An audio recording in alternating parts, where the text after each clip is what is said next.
basketball highlights. Let's go. Yes, ang batu.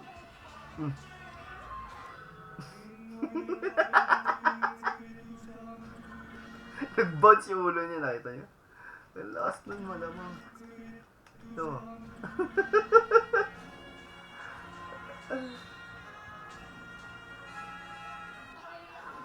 Buti na lang, di nagalit si boss. Tawa na lang. Yes, ang batu. Eto, parang i-fake pass niya ba sa sarili niya or ipapasa niya dun?